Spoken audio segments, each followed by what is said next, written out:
Welcome to episode 23 of the Creative Train podcast. In this episode, I welcome acclaimed artist Roger Guetta from Montreal, Canada. Roger has spent his life in the arts, from classical theater to improv, poetry, performance, photography, and teaching in the liberal arts.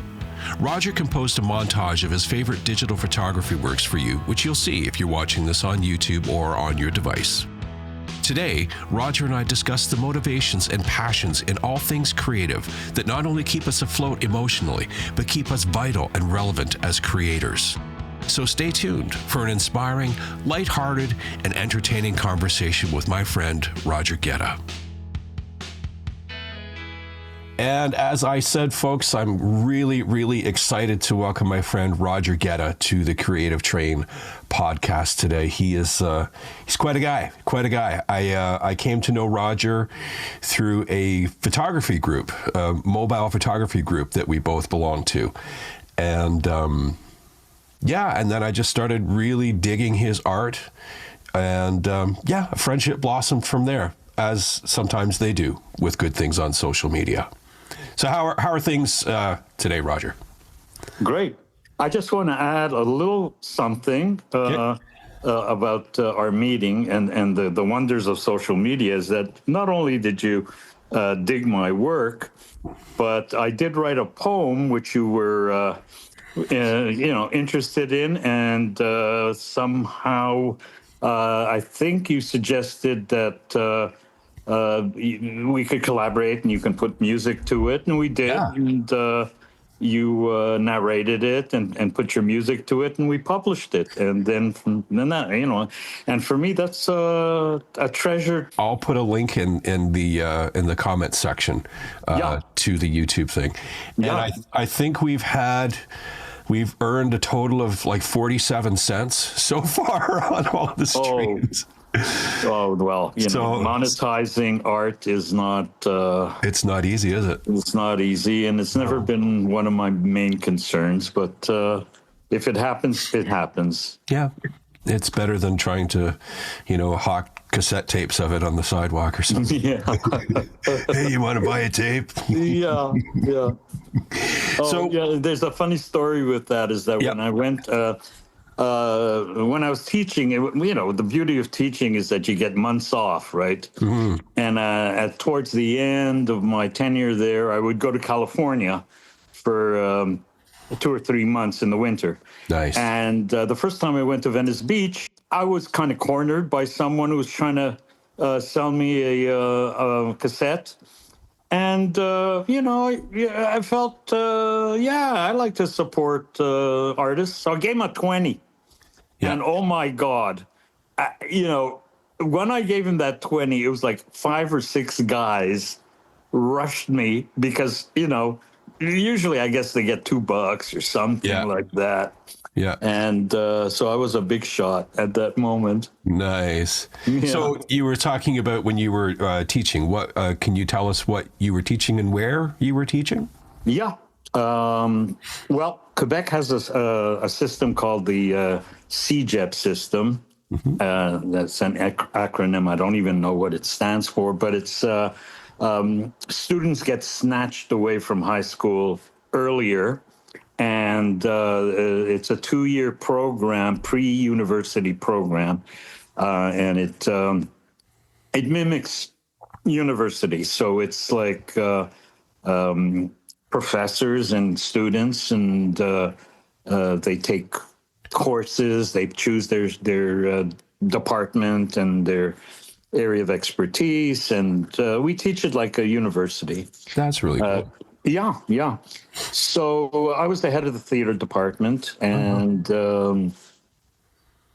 what was nice about it is that it wasn't the theater department wasn't a full structured theater program. It was part of a communications program where the students, when they went into this program, took a little bit of fine arts, a little bit of photography, a little bit of media studies, a little bit of theater, kind of a well-rounded liberal education. Mm-hmm. And so I would get all sorts of students, not necessarily the ones that wanted to be actors, I did have those, but I had. You wanted a bird course, right? Yeah. A lot of them took a, Mickey Mouse course or whatever whatever it was. But I tried to teach it as more of a life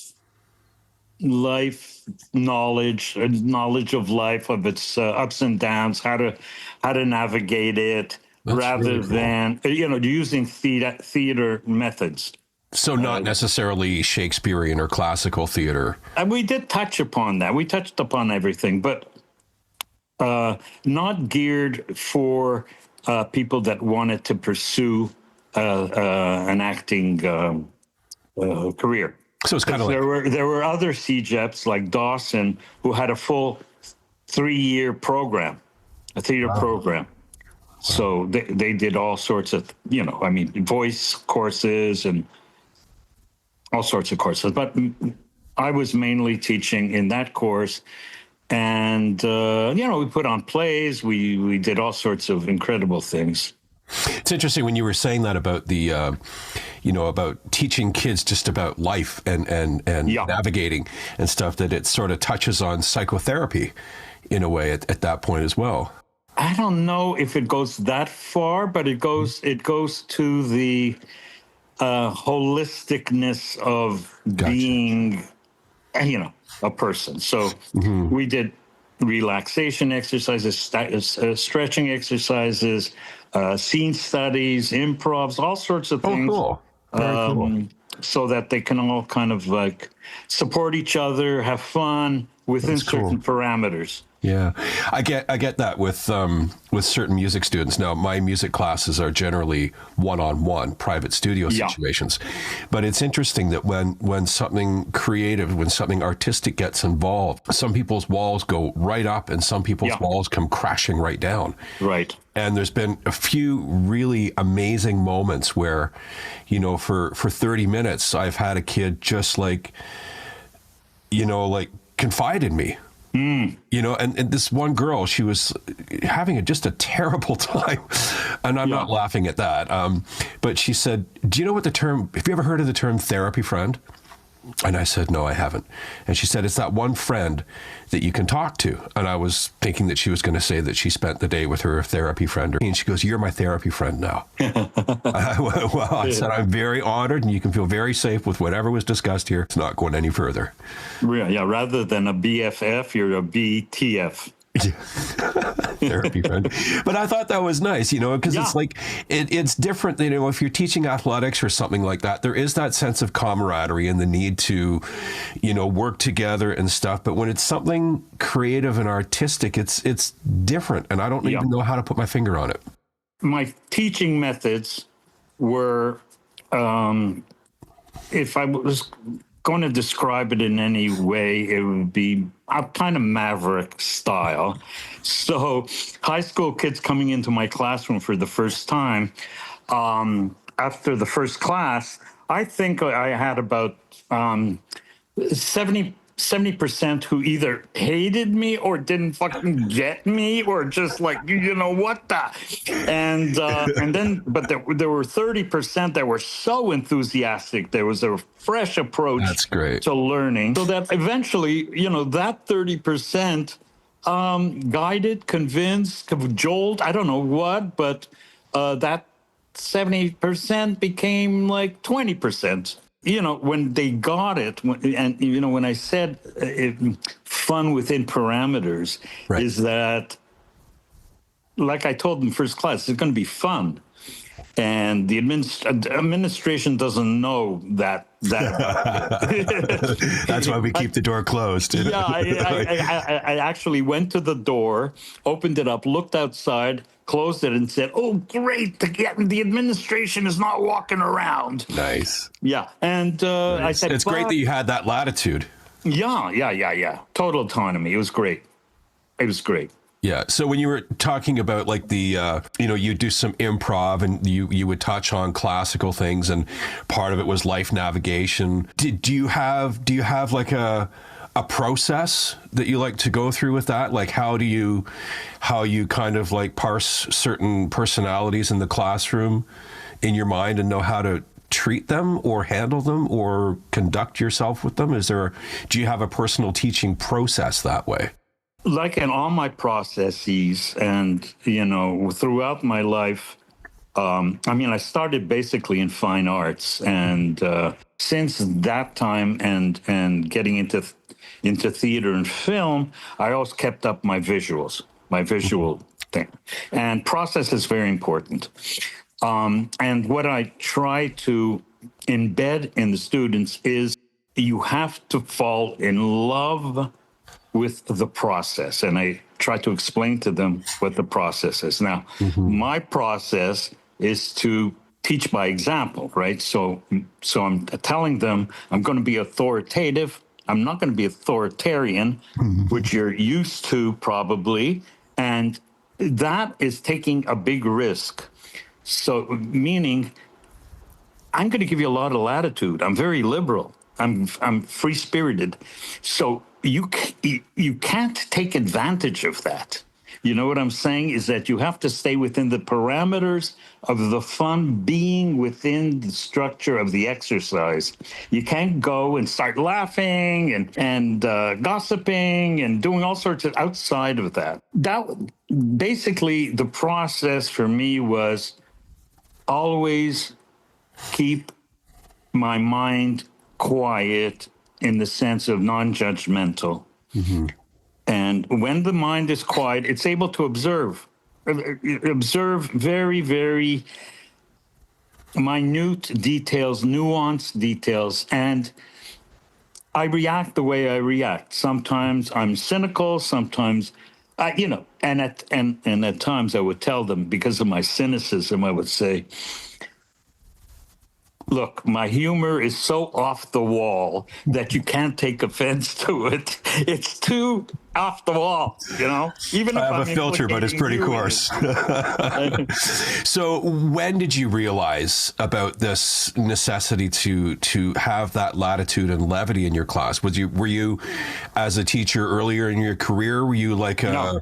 Did you try to be like the model strict teacher, or No. were you just Professor Guetta from the start, Guetta from the get-go? Yeah, It was a good one. It wasn't my passion to be a teacher. I just fell on it, Really? Oh my God, yeah. I was fine arts. The trajectory of my life is very interesting because I started off. I'm not going to go back to being born across the street from the pyramids, but that's where I was born, right? Really? Yeah, Wow. not across the street, but definitely in Cairo, and then That's cool. From Cairo, we emigrated to Montreal during the Suez Crisis. I was a little French kid, right? Because, we spoke French in Cairo. The French taught the common man, and the English taught the elites in Egypt at that time. And when I came to Canada, in Quebec, the educational board were split into the Catholic school board and the Protestant school board. So my parents took me, and the Catholic school board were French. So they brought me to the Catholic school board. When they found that I was Jewish, they went, So I was flung into the Protestant school board. I was the only French kid in that school. There weren't even any teachers that spoke French. So for the first 7 years of my life was just trying to get a grip on the sports, like baseball, football, all this stuff. All my friends coming with bologna sandwiches for lunch, and my mother was sending me with pain au chocolat. Oh, nice. So I was made fun of and all that stuff. Yeah. Anyway, high school and then college, I was a business major. Wow. Yeah. I went to Europe with a friend and a couple of friends, but that one friend made it a point to go to all the museums in every country. And for some reason, when I saw the statue of David in Florence, my heart went boom. I don't know what happened, but my life changed. I went out the next day, I bought some sketchbooks and charcoals, and I started sketching. Wow. Yeah. And I came back to Montreal and I switched from business administration to fine arts. That's quite a different brain process Yeah, between those two. absolutely. But Wow. so that's, and then since then I've had a life in the arts. So this one kid comes into my sculpture class, and he's doing his theater thesis, and he's doing a play, and he says, "Anybody want to audition?" So I went, auditioned, got the part, and fell in love with theater. Now, the camaraderie, the whole process of creating together as a cooperative, and having beers, and just yucking it up. It was great. That's great. So then I got into the theater. I went I got a gig in Toronto. I started my own theater on Queen Street West. Cool. What was that called? Cafe Soho. Just in case anybody's listening who might know of it. Yeah, it was on top. It might not be recognizable, but it was on top of the Rivoli. And they would know the Rivoli, and next door to the Horseshoe Tavern, which is very popular. Yeah. So, and then I met someone, and we started doing projects. We made films. We made 2 half-hours, full feature. We shot it, and but it's a long story. But at the editing phase, things went bad, and it never got completed. Yeah. Wow. So the reason I'm telling you the story is that I came back to Montreal after kind of like just using up all my Visa cards and everything, and not making that movie come true. I came back to Montreal with my tail between my legs, and moved back with my parents. Oh my God. At around 28, 30 or whatever. Yeah. And about 6 months later, a guy called me who had seen a play at my theater and said, "There's a position open at Vanier College. You want to come?" And I went, and I got the job. Nice. And that was that was the beginning of your teaching career. Yeah. That's interesting. I remember, watching the movie Amadeus, and Mozart was, having trouble with trying to find students, because he said, Mozart of all people couldn't get a performance gig, right? He said, "What am I going to do without students? What am I going to do?" I was touching on the topic of imposter syndrome in a previous podcast, and as well as with Cassie.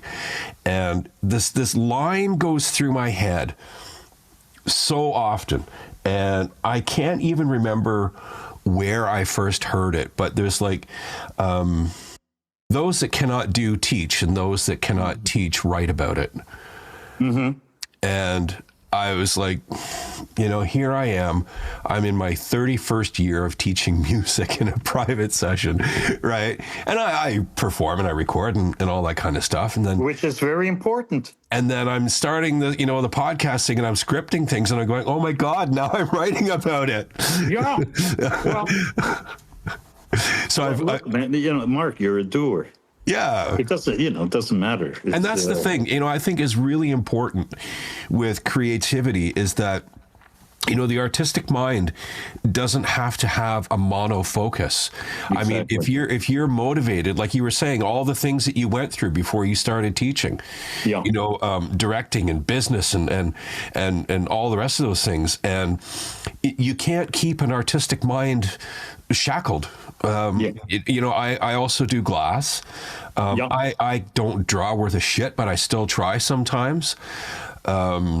There's other things that I like to do that I'm not good at, but I need to do something different. Yeah. And another thing, Mark, it's important to hone these activities, because at one point, I am retired. I'm 73 years old I consider my brain to be a fresh 20-year-old with much more knowledge than a 20-year-old, but still as fresh. And hey, I have my art. I have my art that I produce every day, and it's a great thing to keep whatever, alternative,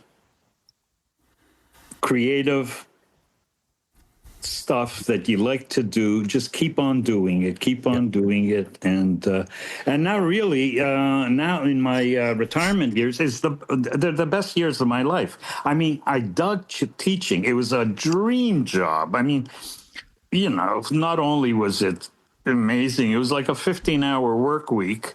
5 classes, 3 hours each. I mean, okay, preparations and all that. Yeah. But 3.5 months off summer, a month and a half off winter. Come on. That's a great job. Yeah. I've had some students, when they have, frustrating moments, and I repeat myself for the third or fourth time trying to coach them through a move or a sequence of something. And they're looking down and they go, "Oh, you must hate this job." And I'm like, "Are you kidding?" Right. I have what, in my opinion, the coolest job in the world. I go to work for 6 hours a day. Yeah. And I play music. I'm writing songs about going potty with little kids who they're so enamored with the instrument. Once they realize they can write a song about going pee in the snow, and it's not, they don't even realize they're learning at that point. They don't realize it. They're honing their rhythm. They're honing their changes and stuff because they're repeating. They're not repeating something that's boring and not interesting. Well, that's when we were at our most susceptible to learning, is when we were very, very young, when we had no judgment. We just kind of absorbed. Mm-hmm. And that's something, that's a really, really thing that's close to my heart, and that I want to kind of transfer, and I've wanted to, and I've done to students, is what is it exactly that you need to work on so that you're constantly inspired? Yeah. People are, say, how do you find inspiration?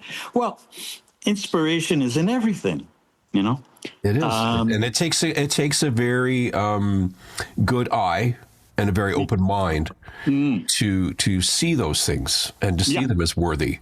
So when you were talking about other fine arts and sculptures, now we're just audio here, but I can see on your wall behind you prints. Are those your works there? Oh, yeah. That was from my... Go on. No, I was going to say, I'm not going to ask you to spill the beans on anything, but when I see your stuff coming up, I follow you on Facebook, I see your daily postings.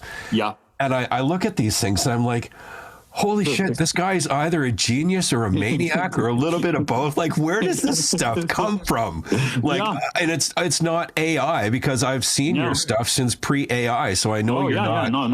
I never use AI. No. Yeah, I did a little bit for. Oh. But it's not for creativity purposes. Yeah, no. It's great for editing. You feed it your. An idea or an idea for a podcast, let's say, and it'll generate some interesting ideas that you can use, things like that. Yeah. So, in looking at some of the stuff that you do, I know, if people click the link for the poem that you wrote, and I put the music to, right. There's at first, if I look at it as just a viewer. If I don't look at your work as an artist, your visual work, I should say. If I look at it as just a guy, right? There's a bleakness to it. It's not like a bleakness as in something negative or evil or anything like that. But I guess it's the starkness and the there's levels in it that either draw you in out of curiosity or repel you because it's too complex to look at. And I've sat there sometimes when you sent me that one in Messenger last, it looked like somebody holding a guitar type of instrument. I was on my phone and I was looking at that and I was like zooming in and in and in. I go, okay, there's got to be some secret message in here that keeps me looking. It's like, did you put like something subliminal in your art? No, it's a badass musician. That's super cool. Yeah. It's super, so it's like, okay, how do you do that? What's your, when we're talking about process, and recognizing that there is a process that should be adhered to a degree, like where does this stuff come from? Like what's going on in your mind when you do this? Do you have a seed idea, or do you just take a picture of something and just start editing the heck out of it? Back to the quiet mind. Mm-hmm. The quiet mind affords me intense observation. Okay, so I'm not much of a thinker. I think only when I have to solve problems. Okay, I observe. I observe people. I observe architecture when I'm out. I observe trees. Seriously observe. So that allows the subconscious to absorb all these textures and machinations of life. Right now, I've done that and I've honed it and practiced it for maybe about 30 years. Wow! And it's taken me that amount of time to have a non-judgmental mindset. Now, because I'm schooled in perspective and color and composition, I can take interesting pictures, frame them interestingly. I go up to people and I take a portrait of them. Oh, nice. And I take their email and I send them the portrait reworked. Okay, so I am a person who has a bank of symbolism, references, ancient stuff, modern stuff, pop stuff, all kind of in my brain, right? And I've also taken thousands and thousands of pictures. So I have a bank of pictures in my camera roll. Now, when I say camera roll, is that for the last 12 years, all my work is exclusively done on an iPad or iPhone. When you told me that, when I asked you that before, I was like, no way. Yeah, way. Yeah. That's why I was meaning. I'm not going to ask you to spill the beans on the process because then, somebody's going to come out with the Guetta filter for their things. And suddenly... No, there's no such thing as a filter. It's when the iPhone came out and the camera was usable, okay, enough pixels. There are a bunch of wonderful, interesting, creative people that developed apps. Mm-hmm. That developed apps like blurring apps, extensions of Photoshop, but each app had its specific role, right? Mm-hmm. So my main app that I use is called Image Blender, and it blends. So I play Russian roulette with my not Russian roulette, just roulette with my camera roll until it stops at something. Okay, and I go, oh, okay. I have a bank of textures that I've taken. Everything is in files, right? So it's not that I start off with an idea. I always say I come from love. I come from trying to express interesting ideas and try to connect with the collective subconscious. I know that what I feel and what I see on a positive level can connect with a lot of people, not the majority. Right. Okay. So if I can communicate something that someone can feel the references that I've made mm-hmm. and the mythology that I've kind of like conjured up. Yeah. That's magic. Yeah. That's And because I've been doing photography since the analog days. Right, which is harder to blend photos in analog. Well, I've always been a manipulator. So even in the analog days, I would Master editor. Yeah. I would create black and white images, but I would paint over them with food dyes. Oh, wow. Thinned out food dyes. Where, on the negative or on the photo? No, on the print itself. Okay. So I would color it, and it would have this really kind of out-of-worldly feel. Yeah, okay? You just can't leave anything alone. No. And then I got I'm the same way. I'm sure if ADHD existed when we were children, we would have been labeled a long time ago. Yeah. No, I've been into the experimental world. I just like in theater, it's always been the experimental, the absurdist, the Dadaists, everything that kind of like went to the bone, to the spiritual machinations of life, dug deep, and these maverick creators. Some of them, like you say, would look at a play or, like you say, look at my work and go, it's too difficult, or it's like jazz. Yeah. I think that's why a lot of people get turned off of jazz, is because it demands a certain level of listener participation. Yeah. I mean, with so much of it based in improvisation and it literally stretching the bounds of what is acceptable as rhythm and harmony. Right. And that's kind of like, like when I it's like, when I mention your art, I mean, it takes a certain amount of curiosity, which is, I think, a mark of somebody's intellectual willingness or openness, to be able to sit and look at it and think about it. Because you did a gallery show a while back, right? Yeah. When was that? I remember seeing your posts about that, but you're in Montreal, right? Yeah. Okay. So that's quite a ways away from me. So the stuff behind me are these large 30 by 60 images on plexiglass. Oh, cool. And it's really and I've showed around the world. I've had a one-man show in Paris, which is like, oh my God.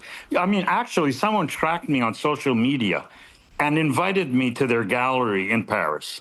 Okay, when was that? That's the magic of social media. When was that? That was about 7-8 years ago. So that was fully in your digital phase. Yeah.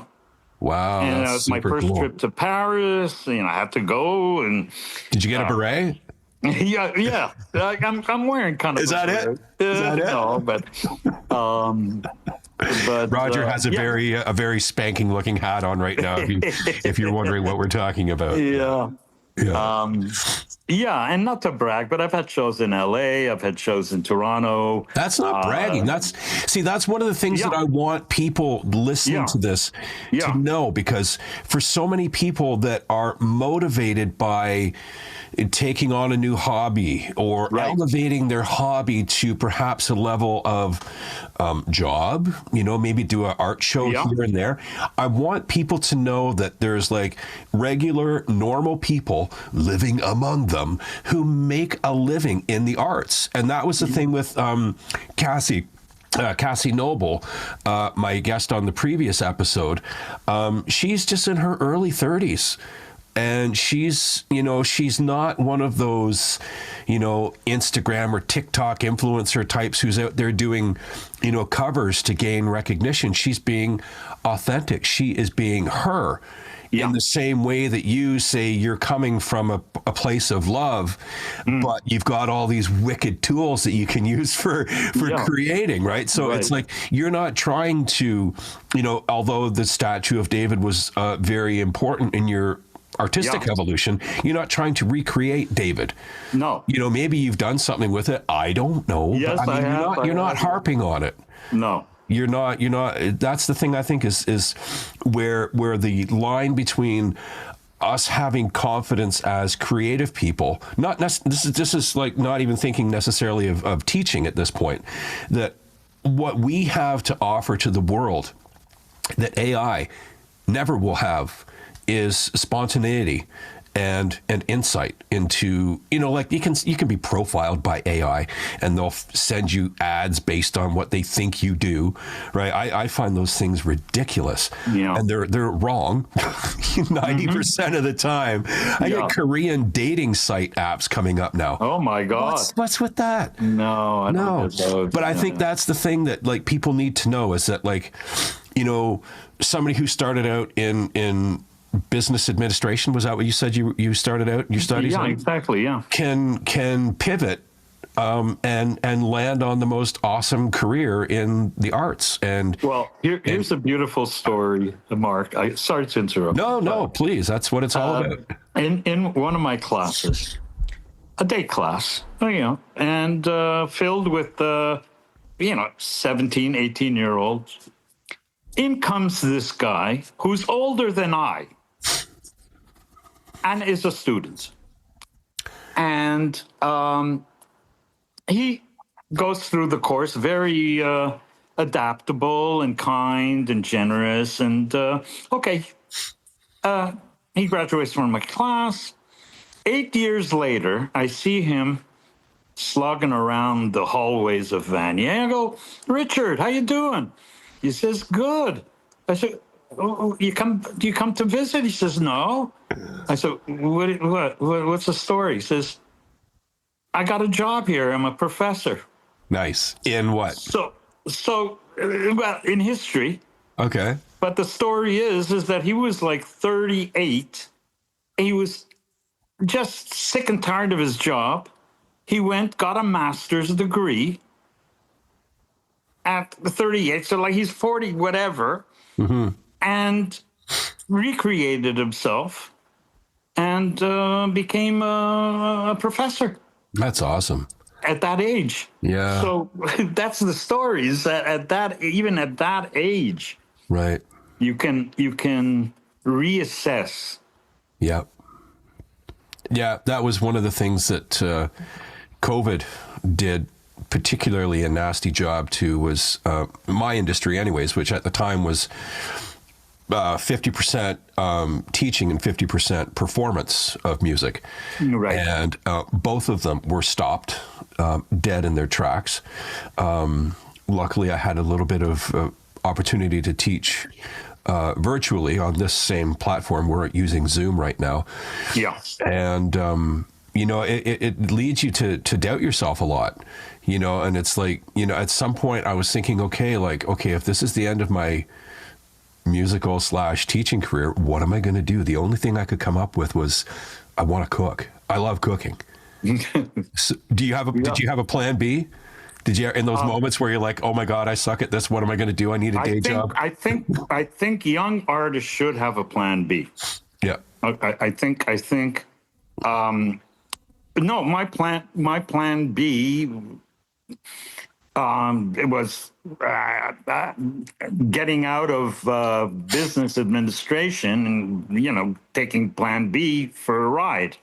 Mm-hmm. Now, a lot of my students came up to me and said, well, Roger, do you think I have enough talent to pursue?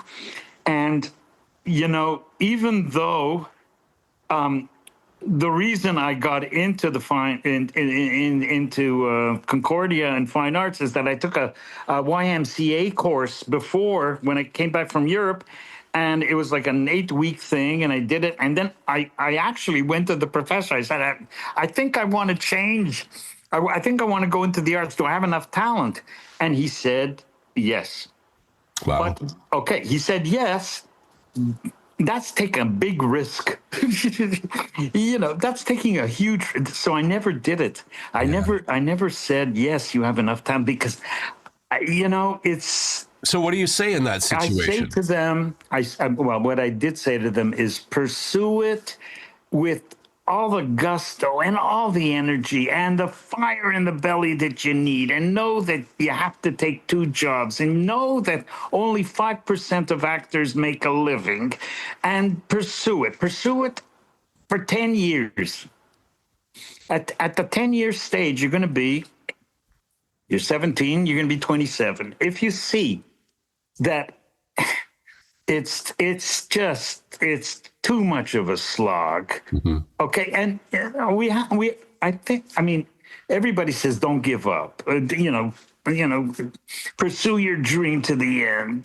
Believe in yourself. Yeah, but at one point, it could be toxic. Mm-hmm. It could be a little toxic when you're, pursuing a goal and failing and taking two steps backwards and because success, after 10 years you should know, Yeah. Is the marketplace ready for someone like me? If not, you're 27, you can go Yeah. back, you can find another area of expertise, you know Mm-hmm.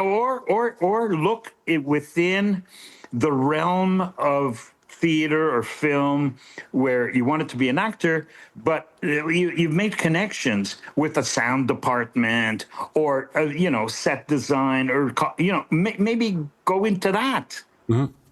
right? Yeah. Don't hold on to something that you see is negotiable. But Yeah. anyway, I mean that's Yeah. it goes against the grain of pursue your dream, don't give up, Right. which is the message most people, with the Oscar, when they Yeah. receive the Oscar, a lot of them say, don't give up. Yep. I say, yeah, but you Yeah. know, Yeah, and that's the human factor that is always going to be needed. And if we bring the COVID thing back in, it's like, what did people go to when they didn't have their jobs to do yeah, or whatever? Everybody was posting about old movies that they were rewatching and old music that they'd forgotten about, and they're doing virtual tours of museums from around the world. It's like people right. went to the arts. Yeah, There's, yeah, kids played video games, but kids are kids. They're going to do kid stuff, right? yeah, But for the people who, kids were impacted. There's no doubt about that. But I think the overall psychological impact on people that, lost their career. I know people that lost their business. They lost a 20, 30-year-old family business, gone, vaporized. And they had no choice but to reinvent themselves. yeah, And some of them were people my own age, yeah, so they were into their 50s. They're not 27 looking to reinvent themselves. right. Yeah, so it was tough that way for a lot of people.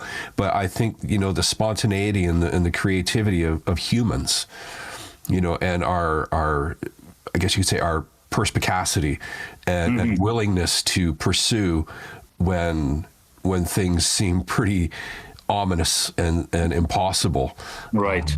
That the arts is always, anything artistic, anything creative is always going to Yeah. find its listener, its viewer, its witness.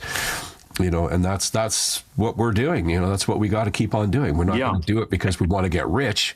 We Yeah. do it because we have to, and other people seek out what we do because they have to. Right. And I to add to that, and to go back to really what my passion is the process of life, which is how do you remain nimble? How do you remain nimble enough to see when opportunity presents itself, or an artistic idea?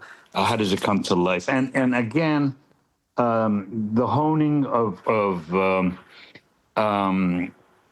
the still mind, the quiet mind, the mind that only observes, really, only intensely listens and observes without judgment, is the way to be as nimble and as improvisational and as clear and lucid as possible. And that's what I want to relay to aspiring artists and uh, emerging artists is don't try to to fit in. You That's know, key. yeah, don't try to fit in because a lot of, look, monetizing for a lot of people is very important, and a lot of people, It's legitimizing. It makes you think that you're doing it right if you make money at it. yeah, yeah. But you Well, can, that's what they call the difference between an amateur and a professional, is that if you make money, you're a professional. yeah, yeah, But my definition of those two is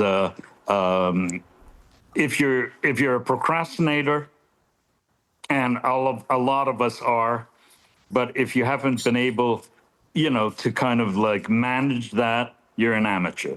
You're an amateur. That's a very If good you're way of putting able it. to kick your own ass out Yeah. of that procrastination and do the deeds that need to be done, then you become a professional. Yeah. It's just a matter of how how deep is your procrastination. And yeah, and to go back a little bit to your point about how do you remain nimble.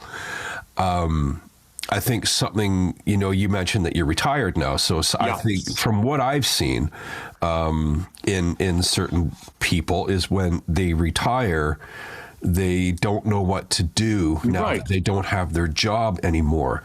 And they settle into things like, I don't know, watching too much TV or they start drinking too much, or, sometimes they'll take up a hobby. I have quite a few adult students who come to start to learn music. And say it's on their, I had a lady start last year. She was 86 years old.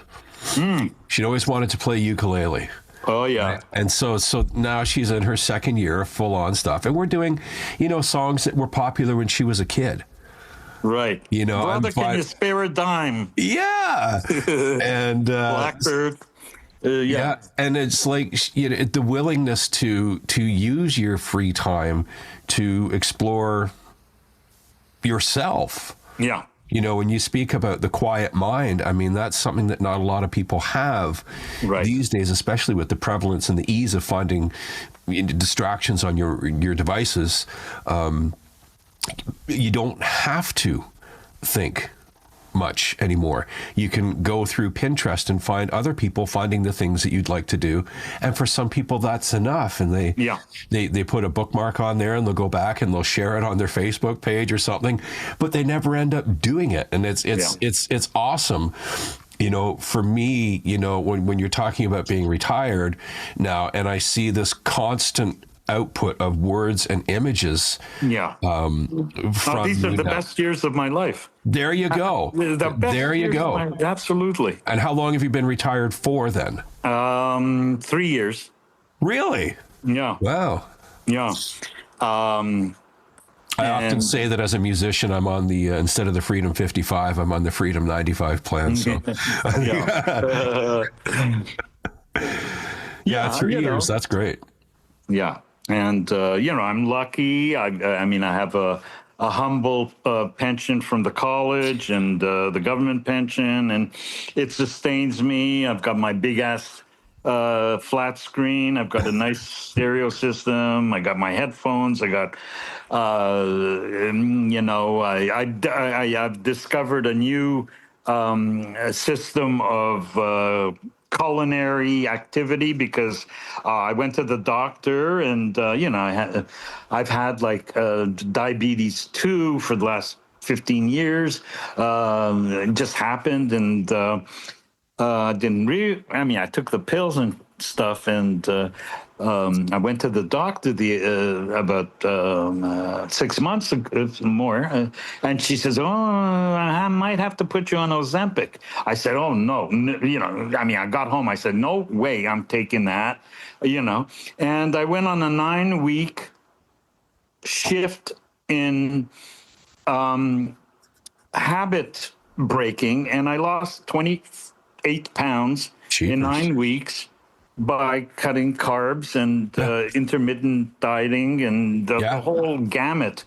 And here's another thing, is that YouTube is an amazing source of information. It is. It really is. I mean, so I just followed the doctors from YouTube. Yep. and kind of listened to some influencers and compared some with others, and so now my trips to the kitchen are simplified because I have my basic needs taken care of, high protein and high fat, no carbs. There you go. It's been the thing for so long that all of those things are bad for you. And you see like so many like miracle stories now of people going to like a carnivore diet. Yeah. And keto, to a lesser extent. But, people that just eat meat and water, like red meat and water and salt. And their life changes. And it's like, on some level, at one point, we were carnivores. Yeah. And it's not that the thing is how sustainable is that? Exactly.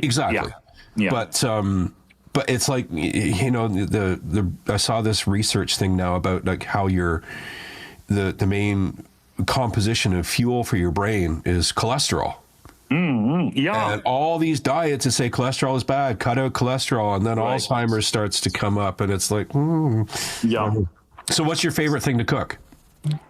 What are you making for supper tonight? Recently I found a way to make the perfect sauce for curried lamb. Ooh. Because every time I go to an Indian restaurant, I order curried lamb, and that sauce is the thing that really ignites me. So I found it on Amazon, and that's what I've done. But I do have a specialty though, and it's a soup specialized in Egypt. It's one of their favorite meal, and it's made from jute mellow, the jute mellow leaf, and it's called moheya. And it's just chock full of nutrients and incredible stuff. I'm going to send you a link to it. Yeah, please do. And you can find the soup at specialty stores, and in your area, specialty. Not around here. No. Oh, right. Where are you exactly? Oh, I'm just north of Lindsay. Okay. Farm country in Ontario. One of the farm countries. I was going to bring up the big city boy here. Oh yeah, this is a big moment for me getting to talk to a city guy. Yeah. I think cooking is one of those things too. It's like, if I meet somebody and the topic of dogs come up and they go, "Oh, I hate dogs," I'm like, "All right, you're out of my life." And then finding people that don't cook. Right. I knew a fella once. I was talking to him at the gym. Right. A guy that you see every once in a while and you're like, "Hey, how's it going?" Whatever. Yeah.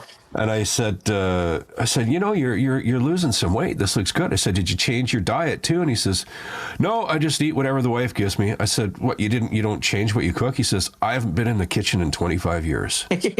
I couldn't boil water if I had to." Yeah. And I'm like, "What?" Like, for me, it's like, I can't, when we talk about like the artistic mind needing so much stimulus, right? Right. Like for me, I don't. So like in the winter, I concentrate on music because this room I'm in my attic is heated and my glass studio is not. So hot solder and cold glass in the winter don't mix.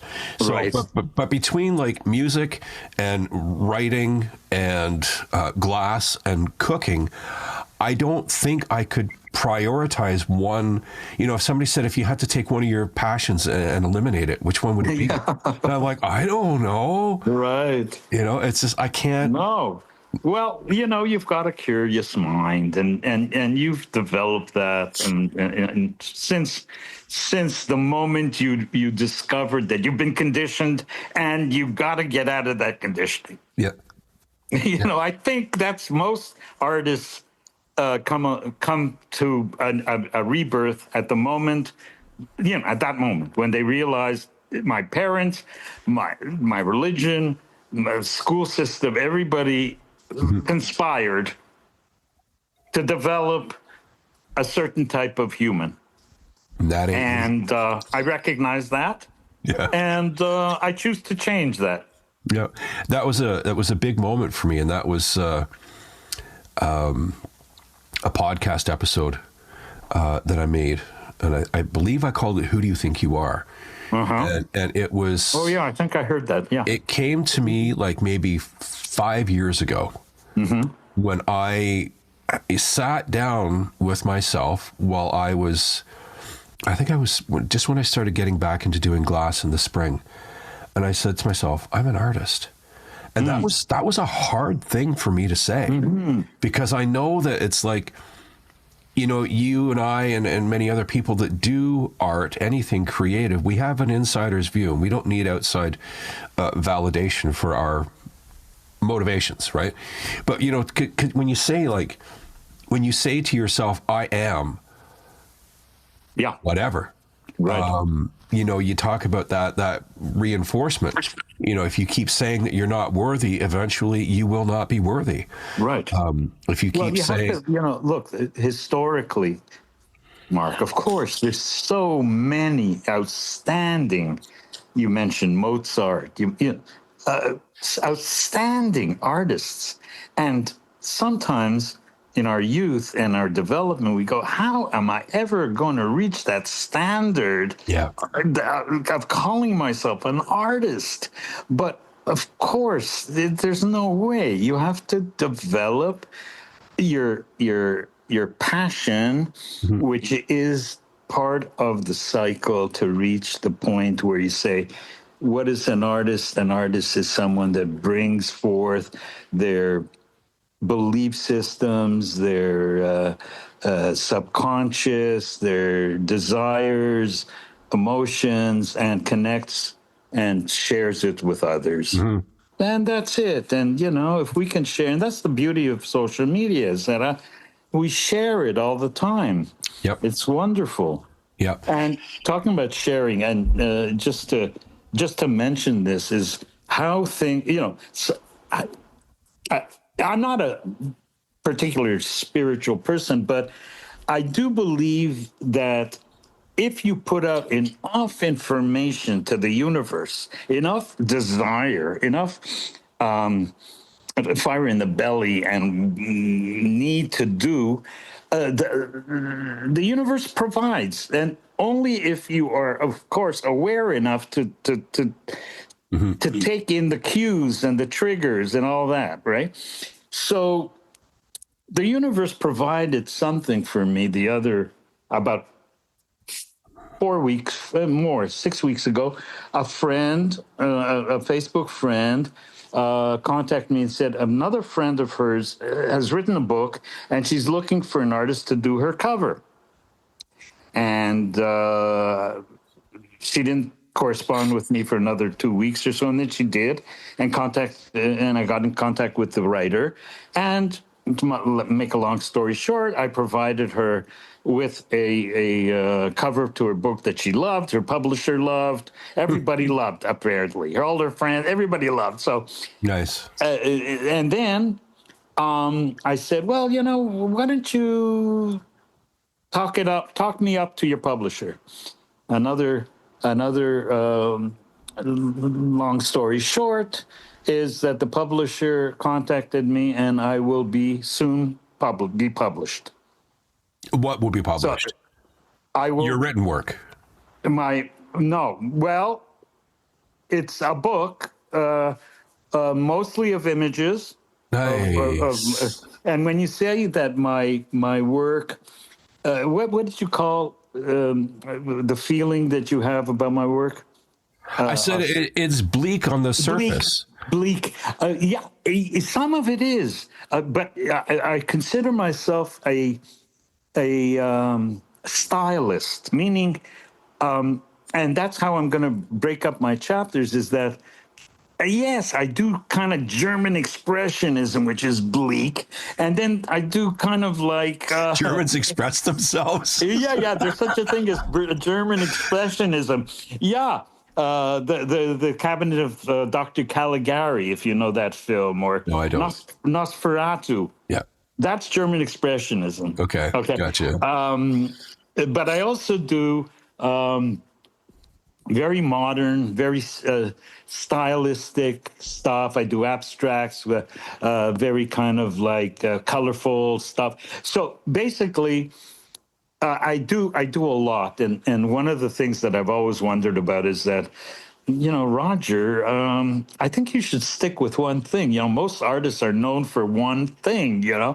Like Picasso went from classical painting and beautiful kind of Right. like blue periods and stuff to this crazy stuff, and just like the world burst, and he made millions of bucks on this Cubist thing Yeah. that Yeah. he invented. So, Roger, should you try to find? No, but no, that's who I am. I'm a wanderer, and you kind of like interested in a lot of things.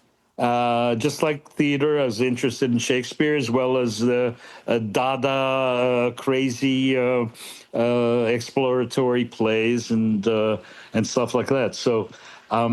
Yeah, so I'm going to be published. What a great thing to have. And when can we expect to see this? Well, I had a burst of creativity once I heard it, and I wrote my first chapter, which is kind of an abridged uh, story of my life. It's only 185 pages. It starts when I was born in Cairo. How I did it, yeah. No, the way I did it is that I did it kind of hitting on certain points in my life, but numbering each point, and then saying at the end, I did it, as abridged as possible. I don't want to bore you to death. So I numbered them all. So if you really want to know the intricacies and the nuances of that story, in the back of the book, I've numbered all these sequences and gone into it deeper. That's cool. Yeah.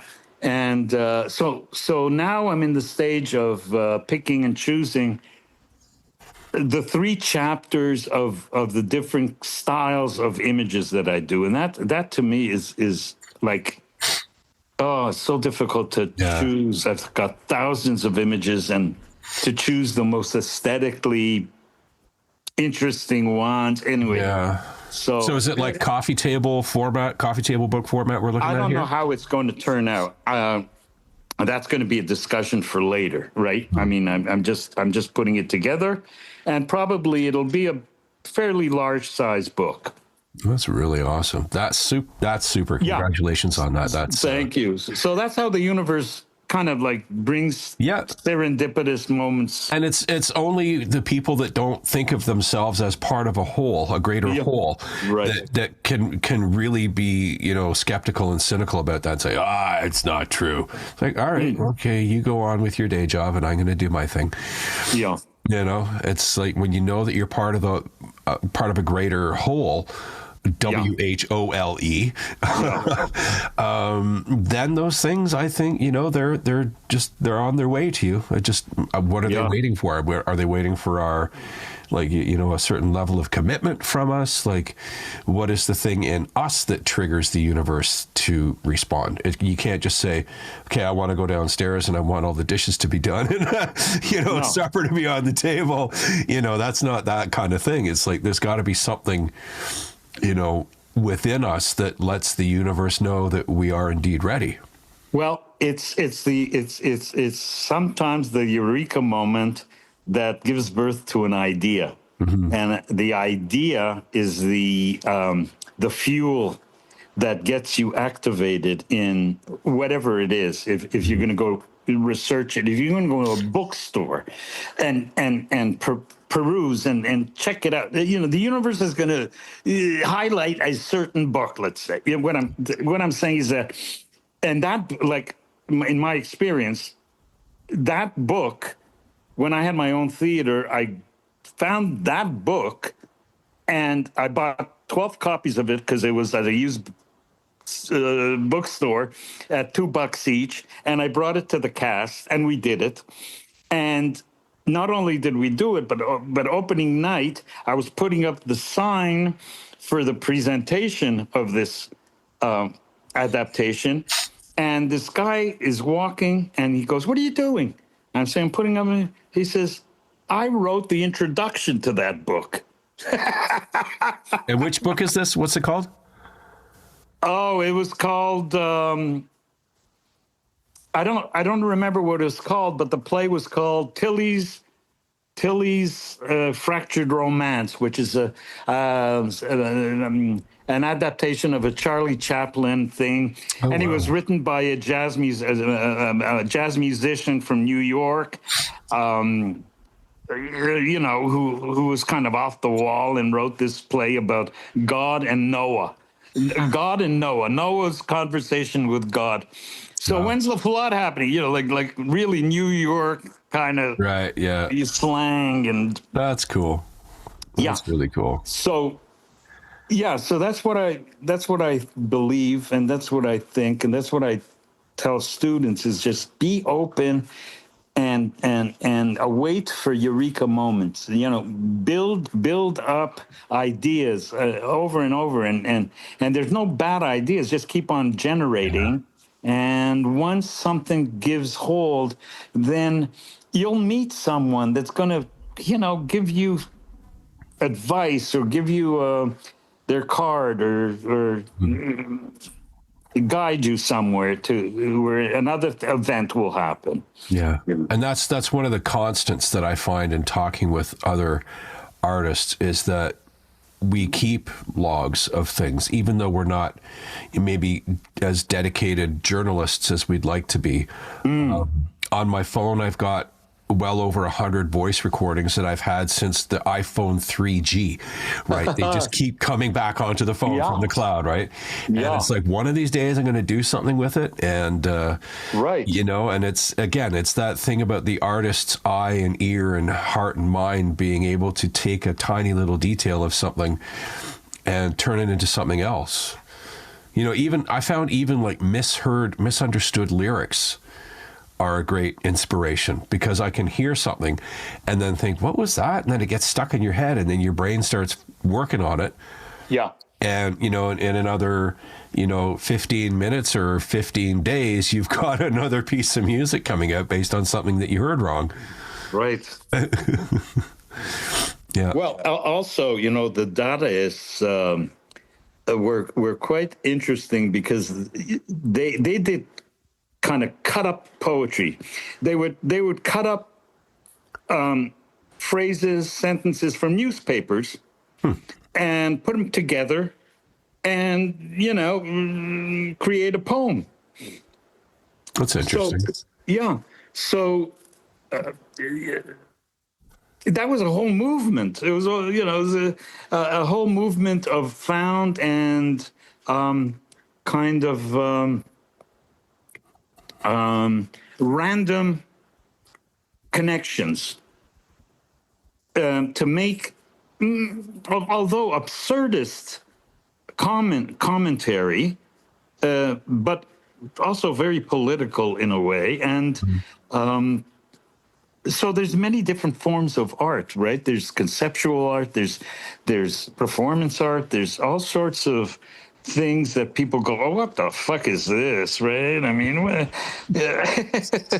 Yeah. Well, okay, it's conceptual, right? It's not your everyday Rembrandt. It's a conceptual piece, and not everybody can appreciate it because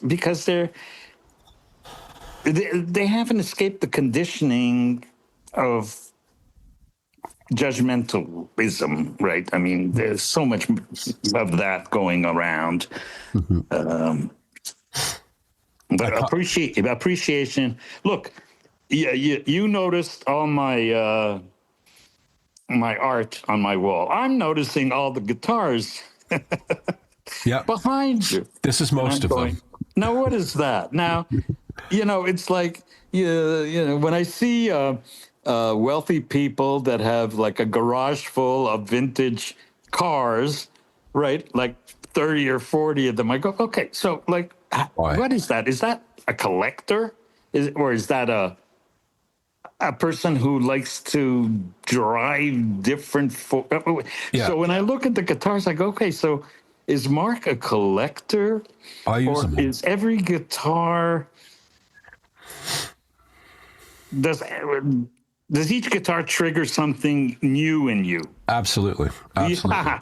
Well, I'm a total fanboy of a company named Guetta from Quebec. Yeah. And this lovely one here, it's a bright royal blue. Yeah. That was a dream guitar of mine since probably the early 90s. And it was well out of my range of affordability. When I had kids and, the days of kids and mortgage and all the rest of that kind of stuff. Yeah. And just in casual conversation with a fella that I know at the grocery store, he said, we started talking about dream guitars. And I said, yeah, this is mine. He says, well, I've got one that I've been thinking of selling. And I'm like, no shit. The fuck? So I've Talk about the universe. Talk about the universe providing. Yeah, okay, of all of the guitars that I have here that I can see on the wall behind me, there's 1, 2, 3, 4, 6 Godin guitars. And to me, they all elicit a different kind of response. Yeah. They make me want to do something differently. Just like when you pick up a paintbrush, I would imagine it will make you want to do something differently than if you pick up a different paintbrush. Sure. And... yeah, so, all the instruments, they do different things and they each do their own thing. Wow. But I've been fortunate enough that in my life, I've only ever had to buy, in my life, from my first real good instrument that I bought, I think I've bought 3 or 4 instruments new. And when you talk about the universe delivering, if you have it in your mind long enough, there's this little baby hanging on my wall here, and that just, it's like whenever I need something, inspirational music wise, I don't need, I got a piano downstairs. I've got apps on my phone that do music stuff. And it's like, no, I just want to sit down with that instrument right there. With my own little bear paw logo on it that I have made. Yeah. And it's going to make me come up with something. Yeah. And it's like, why? I don't know. I don't question it. Who am I to question it? What's the use? There's no use in questioning it. If I have an itch and I need to scratch it, that's what I scratch it with. Yeah. Now I know you're in a band as well. So I mean, do you use an assortment of guitars when you're in the band? Typically just that first one there, and then the third one back is a black Telecaster. The great thing about this one in the front here, and Godin revolutionized this, is it has what's called synth access. So it has a separate transducer on it with a 13-pin cable that I can plug into a synthesizer. Yeah. So that I can play the synthesizer tones with my guitar. Nice. So I can play it as... It has an acoustic guitar pickup in it, so it emulates an acoustic. I can play acoustic, electric, and synthesizer at the same time with the same instrument. Wow. So when you talk about a creative push, it's like I did a cover of Leonard Cohen's "I'm Your Man." Oh, I love that song. Oh my God. Yeah. And I was, I had this Valentine's gig coming up once, and I was like, this was new to me at the time. But it's I think it's a 1995 guitar, and it is in mint condition. It came to me in mint condition. Yeah. So I was putting together a set list, and I was trying to think of, appropriate Valentine songs. So "I'm Your Man" came up. And then I always like to put a little bit of a gypsy swing to things. And I thought, how can I do that? So in this synthesizer, there's a looper built in. Mm-hmm. So I was able to create a loop of the background and do an accordion / clarinet solo. The accordion player and the clarinet, which were operated by me tipping my foot backwards and forwards on the effect pedal. Wow. And then people were looking around going, it's like, what's going on here? Yeah. But it's just like that, the level of creativity that lets me have. It's not like I don't have that level of creativity, but this is the tool that lets me express it without having to have, hire other musicians to play. Yeah. Not that I don't like it, but I mean, but it's just like sometimes you get a really special tool and you're like, oh, how did I get by without this? Exactly. And every time I pick that guitar up, sometimes I'll take it into my teaching studio. Mm-hmm. And, kids will see that and they go like, oh my God, what is that? Because it's just the sexiest color of striped blue maple, right? And there's all buttons and switches, and then I know that if I can describe that to an aspiring musician, and then say, "Here, play it," and they're like, "Do it." Do it. Right. If you look up the price of those things online, they are not inexpensive, and I got it for a total steal. But when I can give that to a kid and let them feel what it's like to play somebody's ultimate dream tool for creation, and I don't have it as a status thing.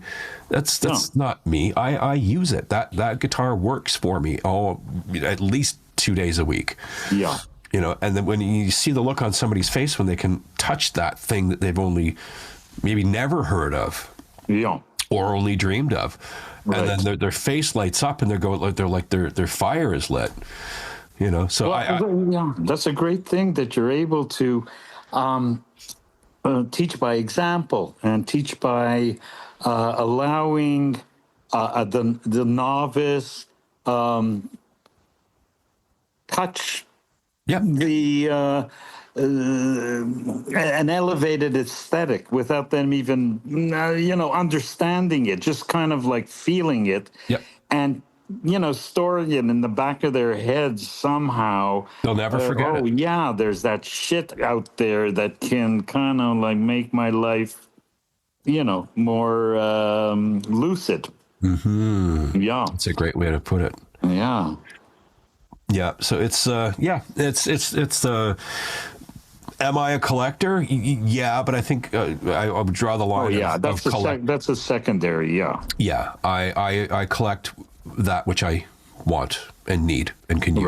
Right. That second guitar, and I could give you a whole story on all of them if you'd like sometime. I'm sure. That second one, it's my favorite acoustic guitar. Is in dire need of some serious surgery right now. It's been through the wars with me. It was my main teaching guitar for probably 25 years. I put at least 6 to 7 hours a day on this guitar. But anyways, so I need to do some recording. I've got some songs that I need to finish, songs that are started, and I needed an acoustic guitar for it. And I have other acoustic guitars, but not that one. And that came into the music store on consignment. And I was like, are you kidding me? Are you kidding me? This was 3 days after I put it out, oh God, I can't afford the repair on this thing because it's big. It's a major surgery, right? I said, I can't afford the repair on this. And there this thing is sitting on the floor of the mute. And I just walked up to it and I said, all right. I just picked it up and it was I'll take it. Yeah. And that's another Godin. They're so amazing. It just happened to be a Godin. It just happened to be. Yeah. Funny. Yeah. Yeah.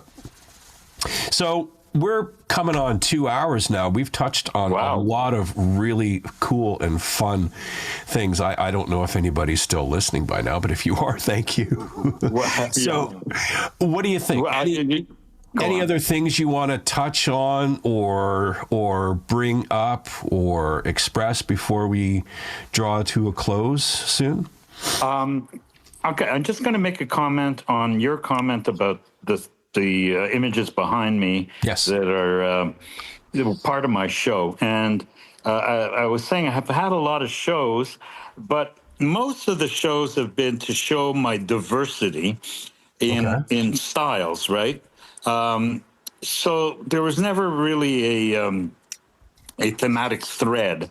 I sold, things that people liked, and But this show was definitely a thematic. My first thematic show, where I showed 8 large pieces of women. Embedded or somehow blended in with trees and nature, and it was basically my comment on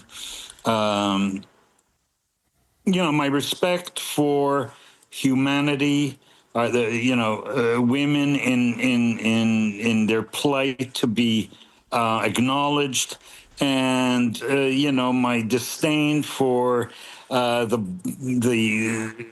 culture of toxic oh my God, Masculinity. masculinity. So yeah, and so I'm very proud of that, and It's a beautiful tribute from what I've seen. yeah, Maybe if you feel like it, you could make a little slideshow that I could put in with the audio of this, and people can click that and have a look at another link in the comments I can put in there, Sure. or if you have a link to something already established, I think I might. I'd be happy to include that in there, because I mean it's the talks about art and creativity are great, but when we're talking about photographic art, I mean conceptually you can probably catch some of what Roger's saying, but when you see it, it's a whole other level of experience. Yeah. Thank you. That's great. Yeah. Okay. Well, it was a pleasure. Cool. Should we do this again tomorrow? Yeah, absolutely. It could be an ongoing thing, because we are collaborators. Absolutely. Yep. I think we both have the personalities and it takes a certain personality to be able to collaborate, because I've done it with a lot of people, and it's a very, very difficult thing. It's forced on sometimes. It's like forcing a muse. Yeah. You don't force the muse. She's going to whip your ass if you try to do it. Yeah. So we've collaborated on two things. They've been kind of seamless. Yeah. They've been just, I think there's a vibe there. Yeah, there's a vibe. Yeah. That's one thing that to your podcast, I think we both have a kind of similar worldview, a similar understanding of the importance of art as a healing factor. Absolutely. In our consciousness, and we can, I think it's important to continue to promote that. Yeah, it's very important. I mean, we're coming on to who knows what's going to be happening politically or economically. And I think we are going to need art as a refuge again. Absolutely. Not that it never was, but I mean, I think people are just going to be like so frazzled. And I'm not being like, I'm not trying to be a harbinger of doom or anything like that, but I think there is a level of dissatisfaction that a lot of people are feeling. And no matter, which way you vote or whatever, you're always going to be pissed off. So there's always somebody to blame. But I think we can maybe, offer a bit of an evening. Yeah. Well, I mean, stabilization. We've both had long lives, mine longer than yours, but even through all the different machinations of political leaders in my lifetime, some that I've vehemently opposed and some that I've felt comfortable with, my life never really changed from one regime to another. Yep. I mean, really, not really, but something that we've never seen before. So that might trigger. Well, we have seen it before. That's the thing. Have we? Well, the first time he was there. Oh. And No, but the first time he was there were guardrails. Yeah. There were people that were saying, no, you can't do this, you can't do that. And, really from seeing his picks for cabinet positions, it's all a bunch of people that will not only agree, but reinforce his craziness. That's why they establish cabinets, right? Nobody's going to bring in people that disagree with them. But, the cheerleaders, right? Yeah. So that's what they are. That's what they should be called instead of the cabinet or the Senate. Cheerleaders. All right, mon ami, this has been an absolute pleasure. Yes. I will get to the editing process in a day or so when the first fervor of the work week calms down tomorrow. Okay. And I look forward to seeing your stuff every day and hopefully working on some more stuff together. Yeah, thank you. Thank you so much. Right.